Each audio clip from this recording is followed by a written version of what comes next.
ونعوذ بالله من شرور أنفسنا ومن سيئات أعمالنا من يهده الله فلا مضل له ومن يضلل فلا هادي له وأشهد أن لا إله إلا الله وأشهد أن محمدا عبده ورسوله أما بعد فإن خير الحديث كتاب الله وخير الهدي هدي محمد صلى الله عليه وسلم وشر الأمور محدثاتها وكل محدثة بدعة وكل بدعة ضلالة وكل ضلالة في النار.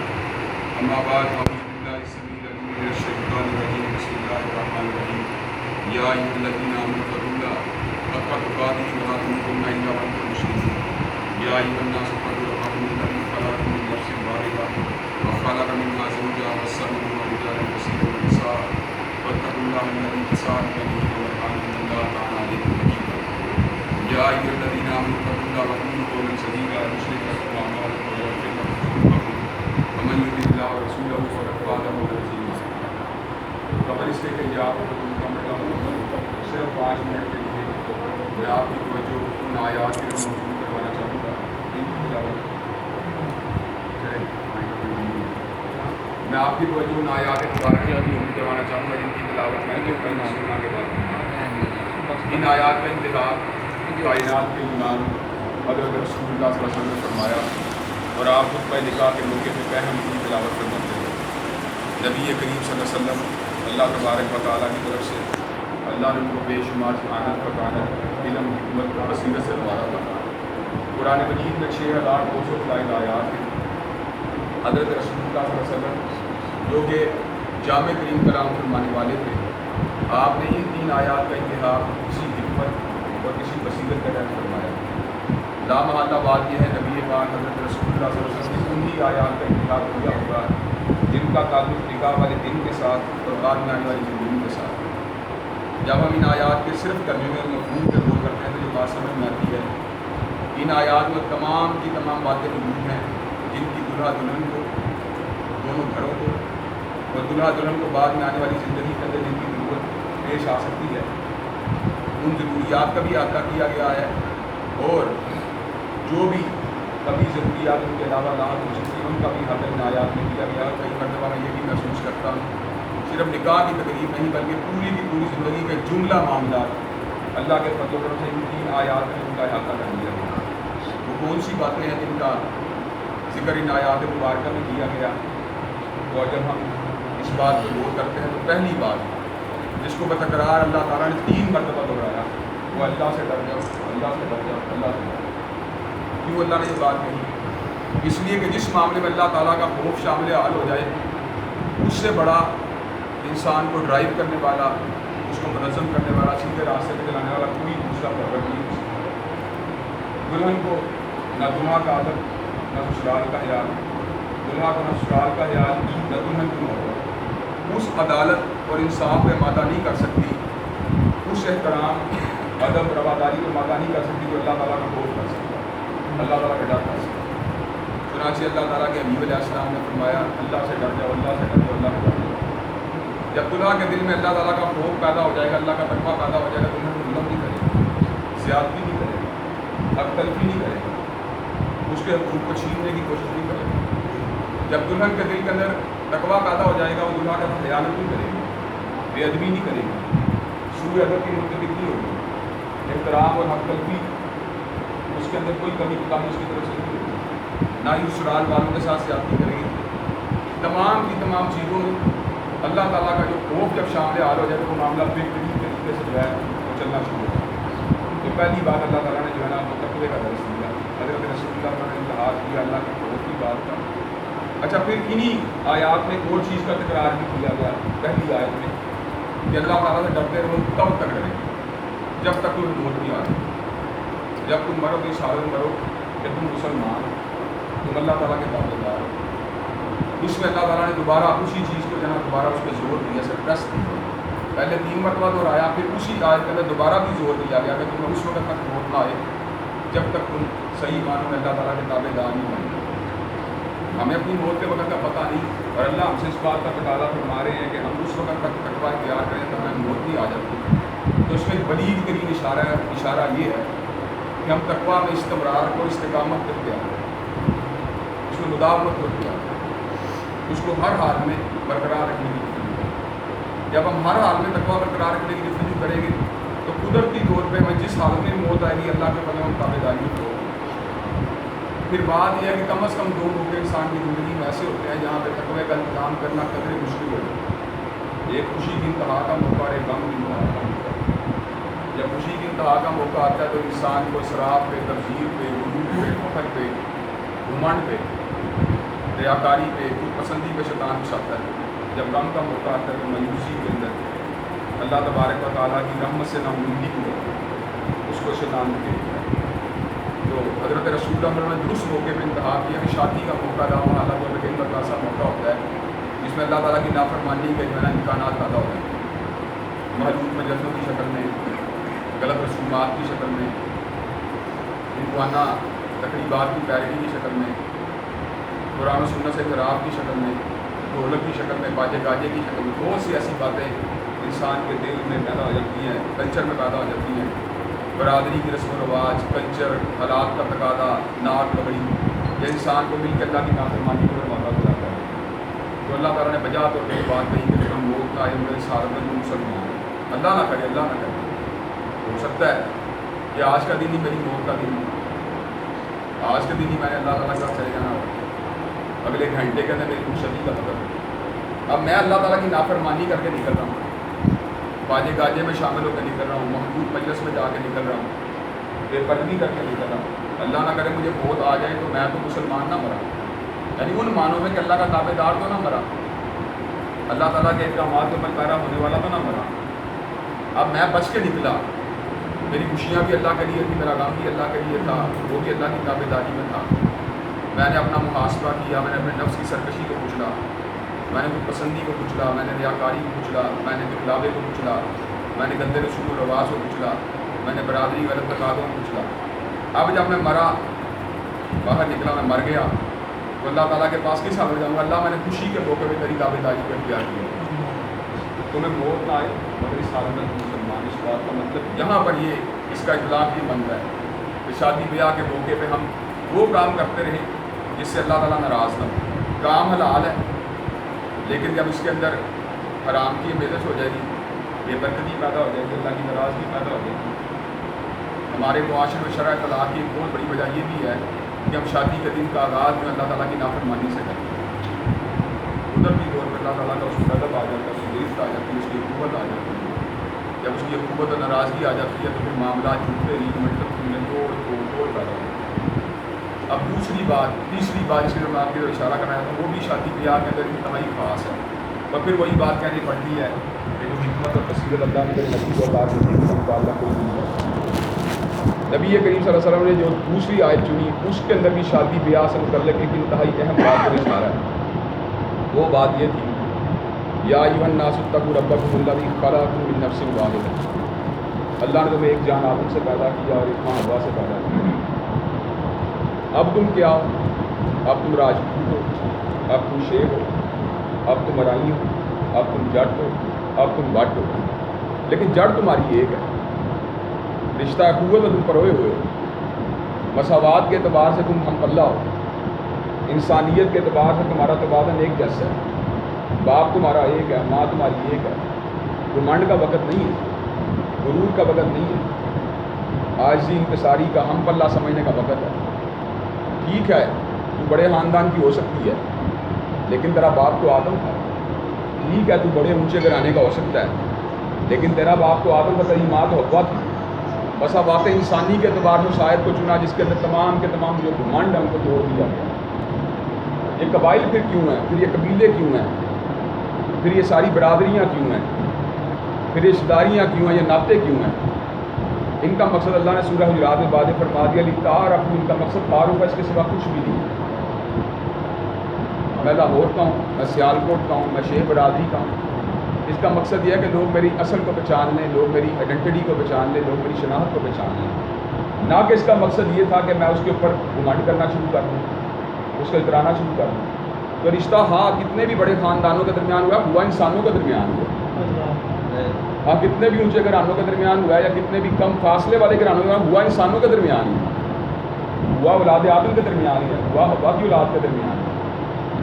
فرق کوئی نہیں ہے، فرق ہمارے بنائے ہوئے ہیں، ہم نے خود پیدا کیے ہیں فرق. اللہ کے یہاں پہ تو ایک ہی چیز تھی حضرت رسول اللہ نے ارشاد فرما دیا انہ لا ینظر الی صورکم ولا الی اموالکم ولکن ینظر الی قلوبکم واعمالکم، وہ نہ تمہارے چہروں کو دیکھتا ہے، نہ تمہارے مالوں کو دیکھتا ہے، تمہارے دلوں کو دیکھتا ہے، تمہارے اعمال کو دیکھتا ہے۔ اصل چیز جو ہے وہ تو تقویٰ ہے، اللہ تعالیٰ کا تقویٰ جس میں پیدا ہو گیا وہ موچی بھی ہے تو بلند ہے، وہ تیلی بھی ہے تو بلند ہے، وہ تقویٰ نہیں، وہ سید بھی ہے تو بلند نہیں ہے، نیچے ہے۔ تبت یدا ابی لہب وتب، ابو لہب ہاشمی قریشی مطلبی ہونے کے باوجود اللہ کی پھٹکار کا نشانہ بن گیا، کیوں؟ تقویٰ سے محروم تھا۔ چوتھی بات جس کا تعلق پھر ایک مرتبہ خطبہ نکاح کے ساتھ ہے، پھر وہی بات کہ حضرت رسول اللہ علیہ وسلم کی ذکاوت، ان کی ذہانت، ان کی فہم و فراست، ان کی بصیرت کو دوبارہ سلام پیش کرنا پڑتا ہے کہ آپ نے ان آیات کو چنا جو واقعی نکاح کے ساتھ انتہائی گہرا تعلق رکھتی تھی۔ چوتھی بات جس کا ذکر کیا گیا ان آیات کو یہ ہے قولوا قولا سدیدا، باسیدی کیا۔ سچی بات کو نکاح کے موقع پہ کیوں یاد کروایا گیا؟ اس لیے کہ یہ گھمنڈ، غرور، مسابقت کے جذبات یہ انسان کو غلط بیانی کی رد کے ہیں۔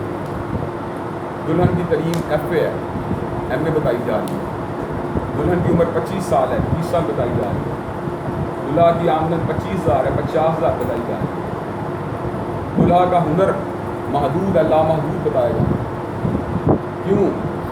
ناک اونچی ہو جائے، قد کاٹ بڑھ جائے، قد کاٹ نہیں پڑے گا، ناک اونچی نہیں ہوگی، نتیجہ کیا نکلے گا؟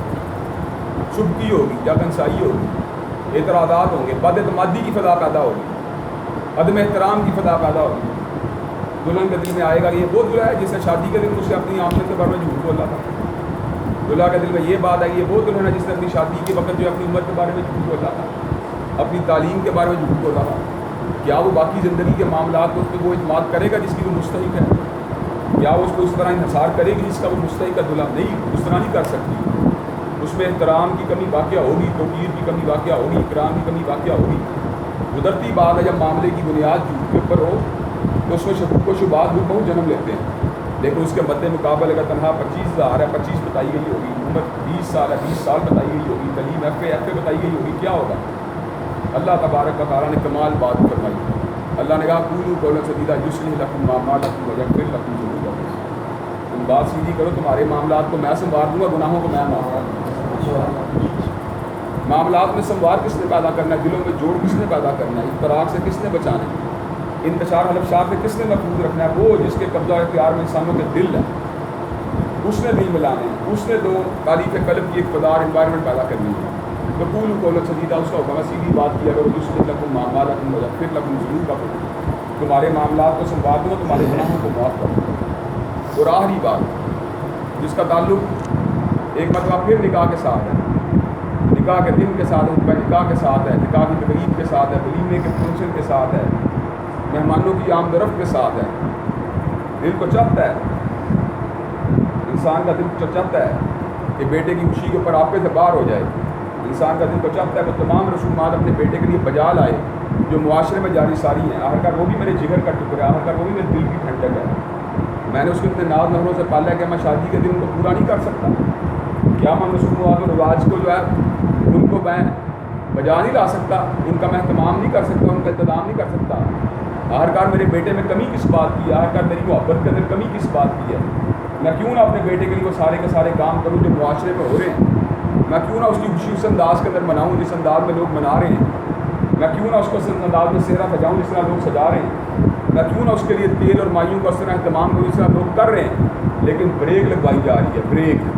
وَمَن يُطِعِ اللَّهَ وَرَسُولَهُ فَقَدْ فَازَ فَوْزًا عَظِيمًا۔ اور رک جا، اور رسوم و رواج کے پیچھے جانے والے رک جا، برادری کی بات کو ماننے والے رک جا، اپنی تمناؤں کے پیچھے بھاگنے والے رک جا، اپنی خواہشات کو اپنے دل میں جگہ دینے والے رک جا، اپنے دل کے اندر، اپنی دماغ کے اندر اپنی تمناؤں کو، اپنے تحیل کو الوہیت کا درجہ دینے والے، افرأیت من اتخذ الہہ ہواہ کے مقام کے اپنی خواہشات کو فائز کر دینے والے لمحہ بھر کے لیے ٹھہر جا۔ اللہ تبارک و تعالیٰ کیا فرما رہے ہیں؟ وَمَن يُطِعِ اللَّهَ وَرَسُولَهُ فَقَدْ فَازَ فَوْزًا عَظِيمًا۔ جو اللہ رسول کی اطاعت کرے گا کامیابی اسی کو حاصل ہوگی۔ جس خدا کی تقدیر میں اللہ رسول کی نافرمانی نہیں ہوگی وہ دنیا کے اندر بھی کامیابی سے ہمکنار ہوگا، انشاءاللہ آخرت کے اندر بھی کامیابی سے ہمکنار ہوگا۔ صحابہ کے نکاح اتنے سادے ہوتے تھے کہ کئی مرتبہ حضرت رسول اللہ صلی اللہ علیہ وسلم ان کے سربراہ، ان کے نبی، ان کے رسول، ان کے دل کی دھڑکن ہونے کے بعد ان نکاحوں سے آگاہ نہیں ہوتے تھے۔ اس حد تک ان میں سادگی ہوتی تھی، لیکن ان نکاحوں میں برکت ہوتی تھی، اولاد صالح ہوتی تھی، گھر میں ایک محبت کا ماحول ہوتا تھا، الفت جو تھی گھر میں رچی بسی ہوتی تھی، گھر میں چین و سکون کا دورہ ہوتا تھا، کم رزق کے اندر بھی کفایت ہوتی تھی، گھر کے اندر حسد نہیں تھا ہوتا، نہ چاکی نہیں تھی ہوتی، لاگت بازی نہیں ہوتی تھی، انتشار نہیں ہوتا تھا۔ اب کیا ہے، اونچی بلڈنگ ہے لیکن دل سکڑ چکے ہیں۔ اب کیا ہے، پھیلا ہوا فرنیچر ہے لیکن ضرب مٹ چکا ہے۔ اب کیا ہے، مال کی بہتات ہے لیکن دل میں تنگی ہے۔ اب کیا ہے، ہر طرف سے جو ہے نعمتوں کی فراوانی ہے لیکن نہ شکری ہے۔ یہ باتیں کہاں سے آئی ہیں؟ یہ اللہ رسول کی نافرمانی سے آئی ہیں۔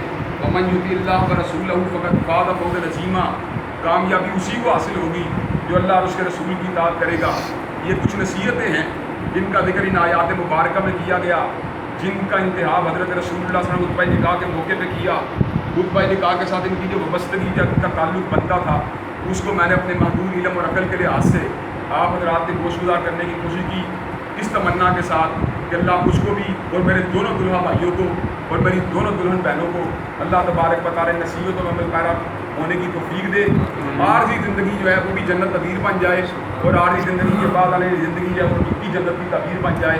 یہی ہمارا مقصد ہونا چاہیے، یہی ہمارا ہدف ہونا چاہیے کہ من زوزی عن النار وادخل الجنت فقد فاز، جو آگ سے بچ کے جنت میں داخل ہو گیا وہ کی کامیابی سے کنار ہو گیا۔ اللہ تبارک و تعالیٰ یہ دنیا کی زندگی، عارضی زندگی، فانی زندگی کے تمام معاملات کو اپنی رضا کے ساتھ اور حضرت رسول اللہ صلی اللہ علیہ وسلم کے طریقے کے مطابق ہمیں بجا لانے کی توفیق دے۔ اس کے بعد اپنے بھائی حافظ عبد الباسط بن برادر قاضی عبد القدیر خاموش اور دوسرے بھائی جو حافظ معاویہ ہیں، امیر معاویہ بن قاضی عبد القدیر خاموش، بھائی عبد الباسط کا نکاح عائشہ صدیقہ بن تحقیق الرحمان سے بائی بس 5 تولے مہر، اور امیر معاویہ کا نکاح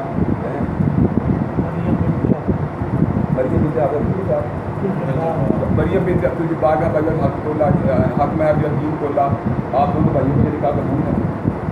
الحمدللہ رب العالمین الرحمن الرحیم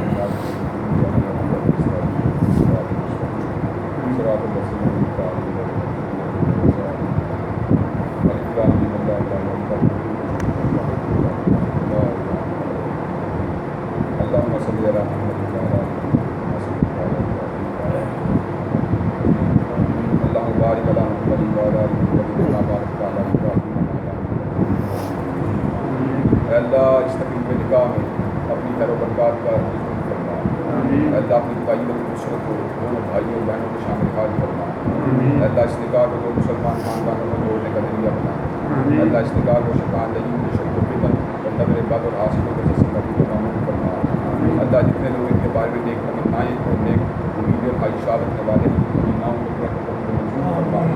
اللہ ان کے گھر کو جنت نبیر بنا، اللہ ان کے مثالی اتفاق اور محبت کو پیدا کرنا، اللہ ان کا کردار ان کی عفت ان کی عصمت کی طرف کا محفوظ کرنا، اللہ ان کے دین و دنیا کو بہترین اپنی طرف سے نوازشات کے ساتھ بھلائیوں کے ساتھ بنا کرنا، اللہ ان کو دنیا کی اعلیٰ ترین کامیابی کامیابی سے بنا کرنا، ربنا آتنا فی الدنیا حسنۃ وفی الآخرۃ حسنۃ وقنا عذاب النار، اللہم صل علی محمد وعلی آل محمد کما صلیت علی ابراہیم وعلی آل ابراہیم انک حمید مجید، اللہم بارک علی محمد وعلی آل محمد کما بارکت علی ابراہیم وعلی آل ابراہیم انک حمید مجید، سبحان ربک رب العزۃ عما یصفون وسلام علی المرسلین والحمد للہ رب العالمین۔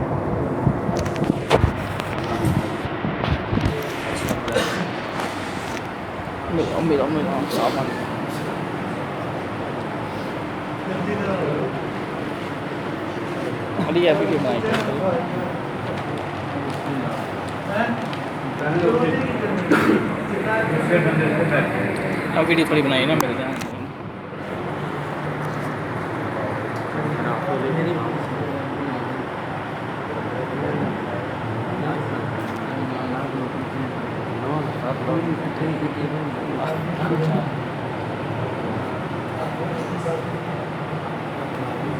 میری بنی ہے ویڈیو میں تو پھر میں بنا دوں پکچر میں ہونا چاہتا چل دوبارہ میری بنائی ہے بس دوبارہ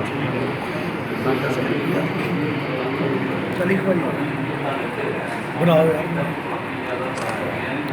لو جی بھائی سٹاپ ہو چلی گئی یار میرے نال تو ادھر آ گیا